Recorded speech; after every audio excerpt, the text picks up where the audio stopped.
Bonjour, le présent tutoriel est destiné aux utilisateurs du portail en ligne SIG Arcopole Pro du SDESM, utilisateurs enregistrés parmi les collectivités seine-et-marnaises. Cette vidéo est la troisième de notre série de tutoriels dédiés au fonctionnement du portail en ligne Arcopole Pro. Pour rappel, l'accès à notre portail est soumis à un conventionnement préalable. Nos autres tutoriels sont tous accessibles sur la chaîne YouTube via mots-clés, également accessible sur la chaîne YouTube, donc je l'ai dit, et également accessible sur la rubrique, dans la rubrique dédiée de notre site internet, ici.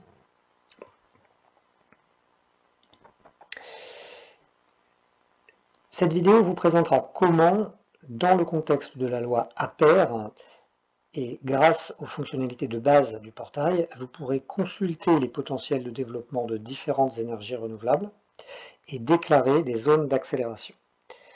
Le visionnage des numéros 1, 2 et 5 de notre série peut également être profitable dans ce contexte d'utilisation. Les données consultables viennent pour partie du portail national des ENR, développé par l'IGN conjointement avec le CEREMA, et pour partie d'études départementales ou régionales.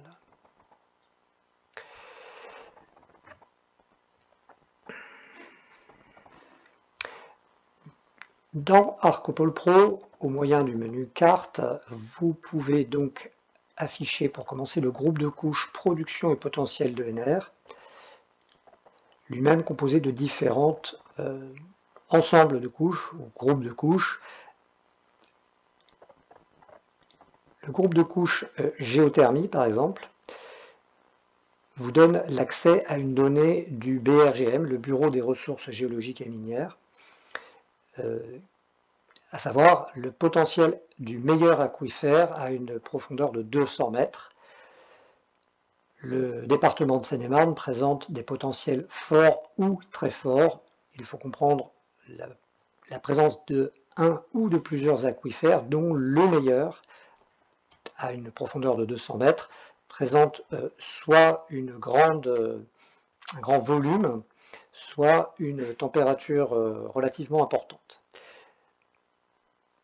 Vous avez intérêt systématiquement pour toute consultation de couches d'informations de type surfacique dans le menu carte à modifier la transparence pour y affecter une transparence partielle de 40%, par exemple, ce qui vous permet de, si vous changez d'échelle et de position, de consulter le fond de plan présent sous le menu carte, sous la couche d'information en question.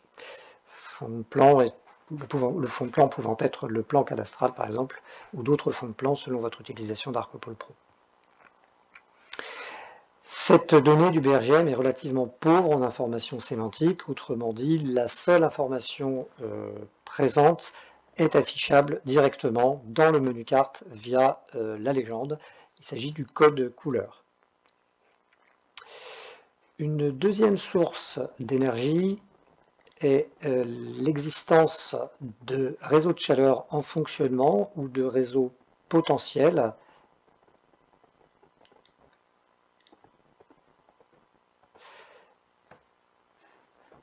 Le menu carte vous donne encore une fois la légende.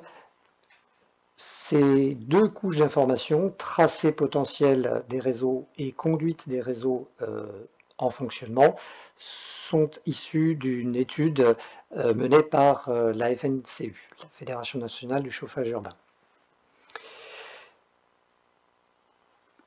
Un clic sur une parcelle, sur une conduite, vous donnera des informations complémentaires dans une fiche d'information détaillée.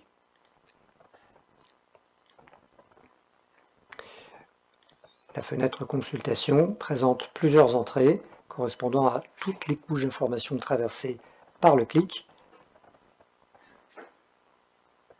Vous avez intérêt à agrandir la fiche d'information pour consulter l'intégralité des informations.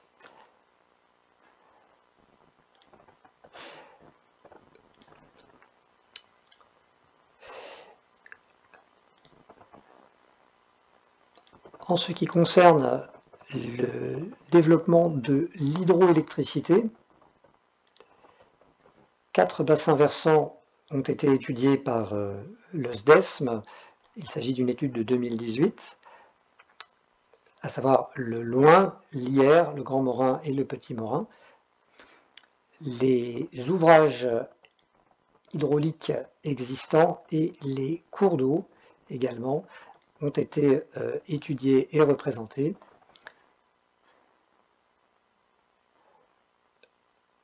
Un clic sur le symbole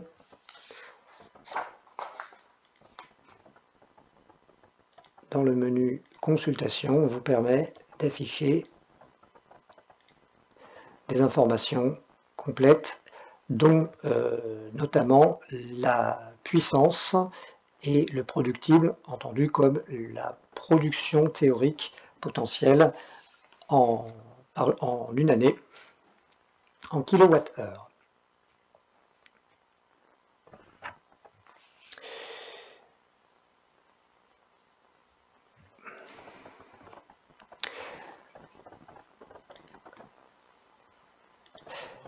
La consultation du potentiel de développement de l'éolien est également possible dans ArcoPol Pro. Plusieurs couches d'informations ont été intégrées, dont une couche d'informations directement issue du portail national. Le code colorimétrique vous donne la signification. Les zones en grisé presque blanches sont des zones rédhibitoires au sens des directives formulées par le ministère et également la DRIUAT anciennement, essentiellement en raison de la présence d'habitations. Les zones en rose et en violet sont des zones, en rose sont des zones non favorables, les en violet sont des zones potentiellement favorables sous la réserve de prise en compte de différents enjeux de nature nationale ou locale. Ici, je me suis permis de présenter à titre d'exemple une zone sur laquelle il y a du potentiel favorable, en tout cas c'est la donnée telle que construite par le CEREMA, c'est une donnée nationale. En cas de doute ou de volonté de vérification, il y a également la possibilité de visualiser, de vérifier la catégorisation telle que opérée par le SDESM. Ça, c'est une étude payée par le SDESM en 2016 auprès d'un bureau d'études. Les zones en bleu clair présentent une potentialité en dehors de toute sensibilité à différents enjeux. Et là, en ce qui concerne le bleu clair, ici, nous sommes hors d'une zone des vols tactiques de l'armée de terre. Donc, les deux sources d'information, nationales et départementales, concordent pour dire qu'il y a une potentialité à cet endroit. Une autre couche d'information également présente et consultable dans le portail, et là nous revenons à la donnée nationale CEREMA,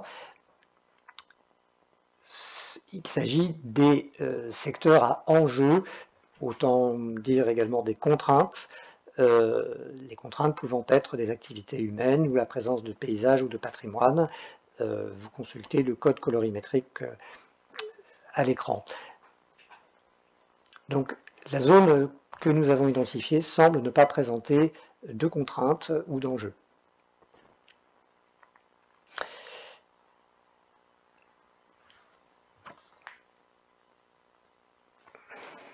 L'affichage du réseau d'électricité peut être également un plus dans le menu carte.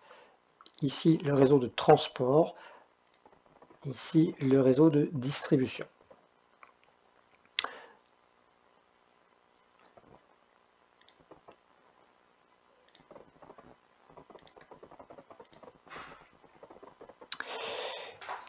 Parmi les autres filières énergétiques,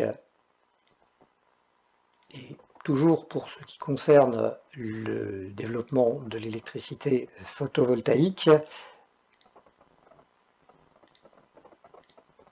le développement de l'énergie solaire permet, donc est consultable également. Deux couches d'informations ont été intégrées dans le portail. La première, le potentiel au sol sur les parcs de stationnement. Il s'agit d'une donnée nationale construite par le CEREMA et également consultable sur le portail national des ENR, le portail IGN CEREMA, que nous avons déjà vu tout à l'heure. Donc la couche d'information ici présentée est issue de l'exploitation des fichiers fonciers, donc de l'État, de la DGFiP, et c'est une donnée déclarative issue des déclarations des différents propriétaires. Le seuil inférieur à 1500 m² correspond à une obligation pour les gestionnaires ou les propriétaires de parcs de stationnement de déployer des ombrières photovoltaïques sur parking pour les surfaces supérieures à 1500 m². Les potentiels inférieurs à 1500 m² présentent malgré tout un intérêt, c'est pour ça qu'ils ont été intégrés dans cette étude nationale. Vous pouvez consulter des détails sur telle ou telle propriété, tel ou tel parc de stationnement en cliquant directement sur la carte, toujours dans la fenêtre de consultation. Un clic sur la partie active hypertexte du menu de la fenêtre de consultation affiche donc cette fiche détaillée avec la surface de stationnement non couverte en mètres carrés, la confirmation que le terrain de stationnement est bien en plein pied et n'est pas déjà couvert, ce qui gênerait le déploiement de photovoltaïque sur cette surface. Si c'était le cas, on a également une information sur la nature de l'activité et le type de propriétaire. Si vous utilisez un profil qui permet l'accès aux données foncières, vous pouvez également vérifier au moyen d'un clic dans la couche parcelle, toujours dans la fenêtre consultation, à quel propriétaire cette parcelle appartient. Nous avons vu juste précédemment qu'il s'agissait d'activité, et là nous avons le nom de l'entité qui développe cette activité.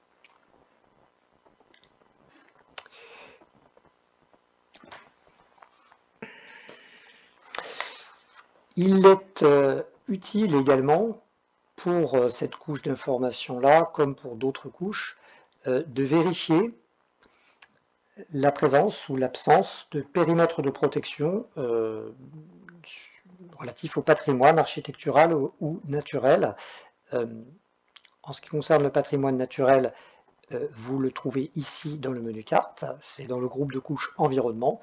Vous voyez ici, on peut constater que l'absence de zone SNIEF, de zone Natura 2000, ou d'espaces naturels sensibles.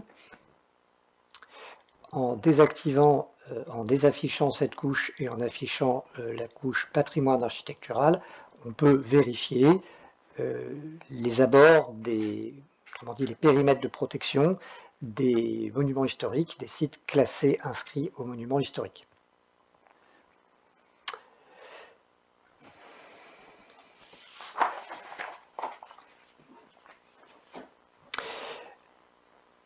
Pour revenir au potentiel de développement des différentes filières énergétiques, le potentiel de développement du solaire en toiture, cette fois-ci, est consultable au moyen d'un clic sur le nom de cette ligne-là. Cette couche d'information que vous voyez est une donnée issue c'est une étude régionale, en réalité, une étude réalisée par l'Institut Paris Région, l'IPR, en 2018, à partir d'images aériennes diurnes capturées en 2017. Donc tous les bâtiments présents sur l'image aérienne IGN 2017 ont été évalués au moyen de différents algorithmes, la surface des bâtiments a été estimée, ainsi que leur irradiation moyenne. Le code colorimétrique présent en légende est celui de l'irradiation moyenne par année et par mètre carré. Donc, encore une fois, le clic sur le bâtiment, sur un objet, permet de consulter la fiche dans le menu consultation. Première ligne ici, c'est la représentation du bâtiment par la DDFIP de Seine-et-Marne. C'est donc pas cette parcelle, c'est donc pas cette ligne-là qu'il faut consulter, mais bien ENR solaire potentiel de toiture, au moyen d'un clic sur le petit symbole hypertexte qui est ici. La fiche donne des informations qui sont assez complète, puisqu'on a non seulement la forme du toit, la forme évaluée du toit, l'occupation majoritaire selon le mode d'occupation des sols 2017, la surface brute du bâtiment, ou plus exactement de la toiture du bâtiment, mais aussi la surface utile, c'est-à-dire une fois qu'on a retiré différents éléments présents sur le toit et qui gêneraient le déploiement de panneaux, la classe de surface utile et le nombre de panneaux photovoltaïques ou solaires. Donc plus de 50 panneaux, ici en l'occurrence, l'irradiation moyenne exprimée en kWh par mètre carré par an, 1200, et le productible, autrement dit la production potentielle d'électricité photovoltaïque en kWh par an.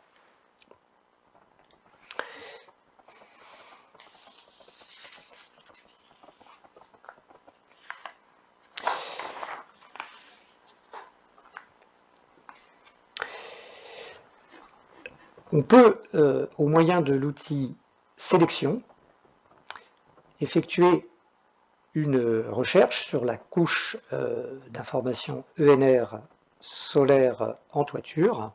Il convient pour cela de faire défiler, évidemment, avec l'ascenseur jusqu'à la bonne ligne.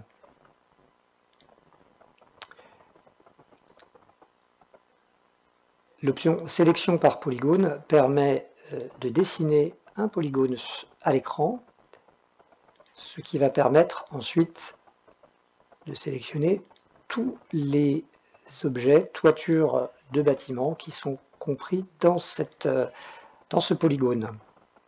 24 polygones, donc 24 bâtiments, 24 toitures, et la fonction exporter la sélection va nous permettre de visualiser de manière relativement simple l'irradiation et le productible. Donc cette fonctionnalité export, vous la retrouvez pour toutes les couches d'informations qui sont sélectionnables.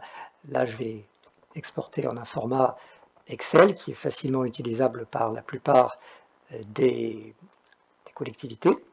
Et lorsque j'ouvre le fichier Excel que j'ai généré, je retrouve en colonne l'ensemble des informations ou les principales informations, en ligne tous les objets toiture que j'ai sélectionnés. Donc sur cette commune et sur le polygone en particulier que j'ai dessiné, on peut afficher chaque production. On peut aussi visualiser en un clin d'œil la somme des productions. Là, on la retrouve en bas de l'écran à droite.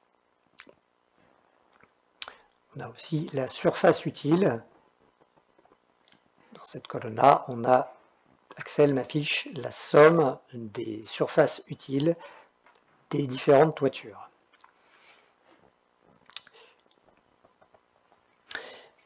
Alors, une fois que j'ai consulté les potentialités de développement des énergies naturelles renouvelables, la dernière démarche, c'est de saisir des zones d'accélération de la production.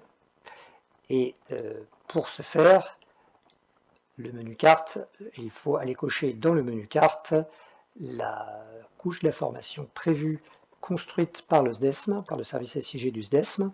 Donc ici, j'ai saisi préalablement une couche d'information, un objet dans cette couche d'information. toute saisie, modification, suppression dans le menu, dans la couche d'information zone d'accélération se passe grâce à cette fonction qui s'appelle mise à jour, donc l'icône en forme de crayon tout en haut de l'interface. Un clic sur l'icône et la fenêtre de mise à jour va pouvoir permettre de faire différentes actions sur cette couche d'information qu'il convient d'identifier dans la liste. La liste ici, ce sont toutes les couches d'information dans Marco Polo Pro que l'utilisateur peut modifier ou dans lesquelles il peut ajouter des objets, donc bien vérifier pour l'utilisateur qu'il se situe bien sur la couche ENR, zone d'accélération.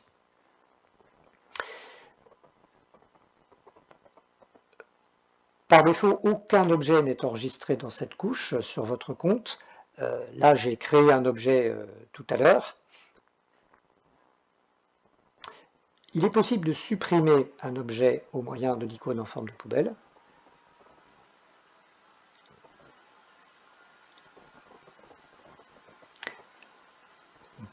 Je vais maintenant montrer comment on crée un objet et puis je montrerai ensuite comment on le modifie.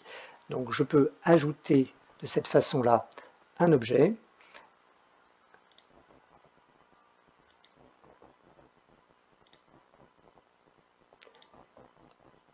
Ici en 4 ou 5 clics.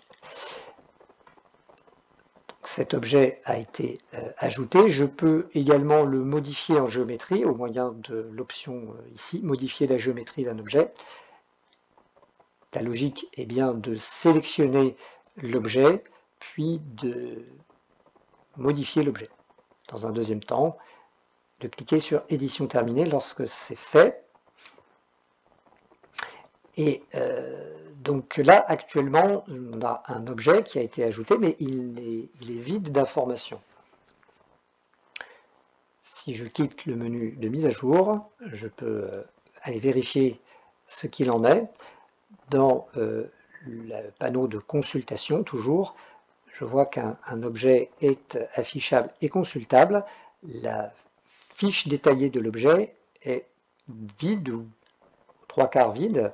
Les champs d'information présents, remplis, l'ont été automatiquement par l'application Marco Polo Pro.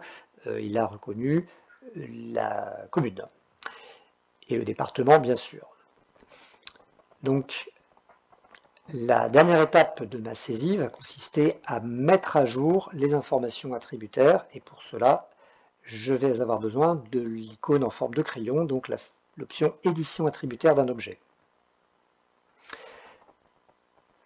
Cette fiche d'information ouverte, elle est modifiable. J'ai tout intérêt à l'agrandir en cliquant sur le coin en bas à droite, pour découvrir de cette manière-là tous les champs et le bouton de validation. La fiche est construite en 2 onglets, donc certaines informations sont obligatoires au sens, disons, ce sont des informations qui ont été inscrites par l'IGN et le CEREMA sur une liste d'informations obligatoires à transmettre au référent préfectoral.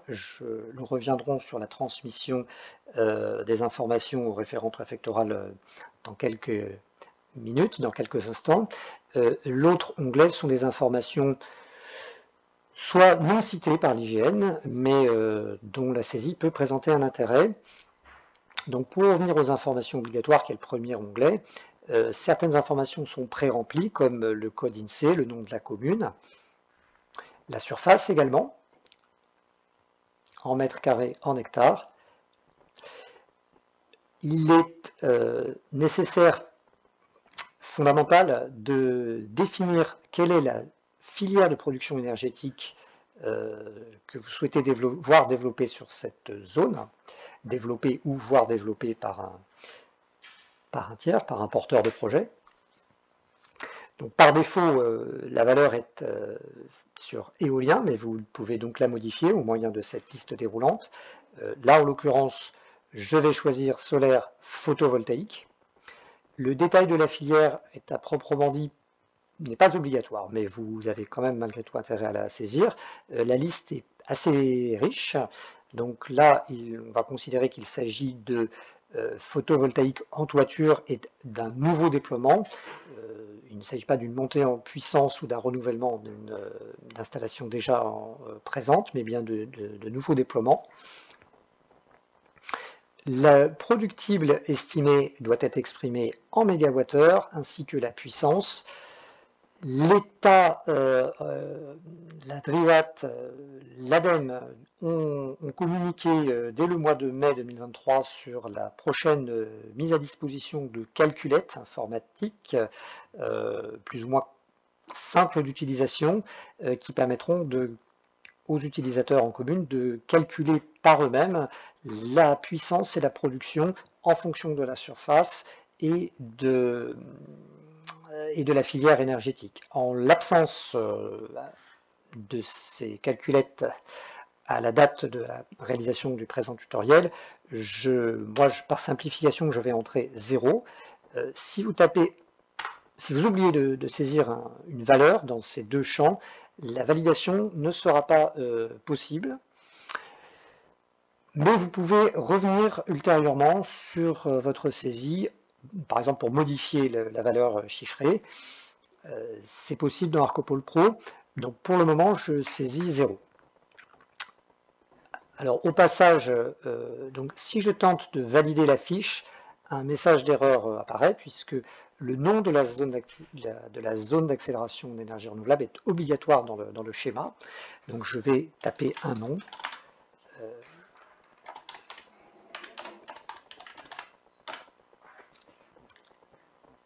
Et je peux ainsi valider cette fiche d'information.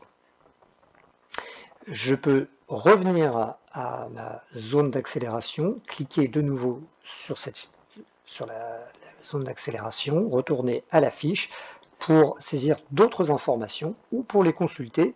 On voit que cet onglet « Autres informations » indique quel est l'auteur de la déclaration. Elle est remplie automatiquement. Donc c'est le login que vous avez utilisé pour vous connecter à ArcoPoL Pro. L'extension est par défaut remplie sur non. Vous pourriez la remplir à oui si vous débordiez sur la commune voisine. Vous êtes invité également à saisir où est-ce que vous en êtes dans le processus de concertation de vos administrés. La concertation est obligatoire. Et également l'information du conseil communautaire. État de la zone, active, non active. Par défaut, la valeur renseignée est active. Une zone non active veut dire une zone qui a valeur de test, donc qui ne sera pas prise en compte par le référent préfectoral et que vous ne devriez même pas transmettre en fait au référent préfectoral. Vous pouvez ici saisir un commentaire libre.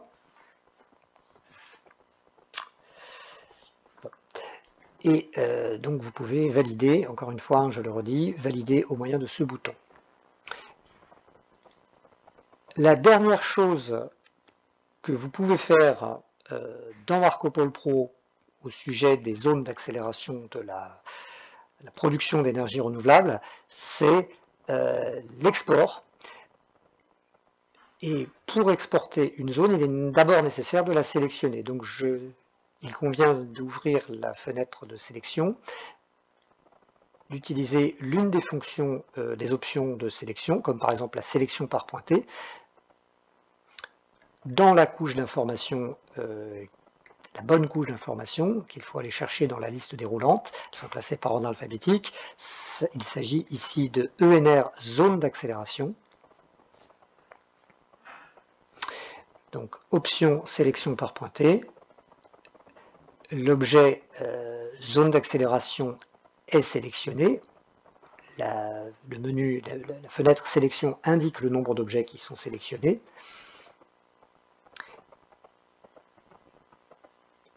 Et vous allez pouvoir, en cliquant sur exporter la sélection, la petite flèche ici qui pointe vers le bas,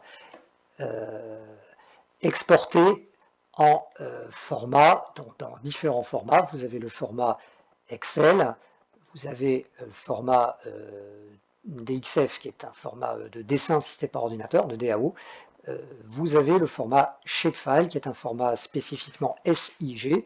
Donc le format shapefile présente l'intérêt de grouper des informations de nature géométrique comme la DAO et les informations attributaires comme le Excel. C'est le format le plus riche qui soit et le format shapefile a l'avantage également d'être cité dans un document de la DRIEAT comme étant compatible pour la transmission au référent préfectoral. Donc j'exporte le résultat de cette sélection et Arcopol Pro a généré une archive au format zip qui contient, on va aller regarder, ici aop.zip, AOP comme Arcopol Pro. Dans cette archive qui pèse 2 kilooctets, sont contenus 4 fichiers qu'il ne faut absolument pas séparer ou renommer. Un fichier DBF, un fichier PRJ, un fichier SHP, un fichier SHX, et l'ensemble de ces 4 fichiers, qu'il ne faut donc pas séparer, constituent un jeu de fichiers shapefile. Et donc le format shapefile, comme je le disais, est reconnu par un document de la DRIEAT datant du mois d'octobre comme compatible pour la transmission au référent préfectoral dans tous les départements composant l'Île-de-France. Vous pouvez renommer cette archive en la désignant sous le nom de, par exemple, ZAER, et suivi du nom de votre commune. Voilà, je reviens à Arcopol Pro. Ce tutoriel est à présent presque terminé. Il est un petit peu plus long que les autres tutoriels précédemment réalisés par le SDESM. J'ai cité tout à l'heure, j'ai donné le lien, je vais redonner le lien vers notre site internet, le site internet du SDESM et en particulier la page dédiée au SIG avec la page d'accès à la convention de données et de services, également la page dédiée au portail Arcopol Pro où l'on retrouve les liens pour les tutoriels vidéo, la page vers le site national, le portail national des ENR, la version bêta, le site IGN CEREMA, et puis également les ressources constituées par la librairie, la bibliothèque de l'ADEME, avec les fiches énergie par énergie. Ici, par exemple, la fiche relative à la géothermie de surface, qui permet de donner les chiffres clés sur les objectifs de consommation dans le cadre de la loi PPE, et les productions 2020, les emprises, les rapports entre les emprises et les productions. Voilà, le service SIG reste à votre disposition jusqu'au 31 décembre et même au-delà pour toute question ou demande d'assistance. Donc n'hésitez pas à nous adresser un courriel, par exemple à l'adresse sig@sdesm.fr, préférentiellement par courriel, même si nous pouvons également répondre à certaines demandes urgentes par téléphone. Voilà, restez connectés à nos actualités et donc je vous dis à bientôt pour de nouvelles actualités du service SIG.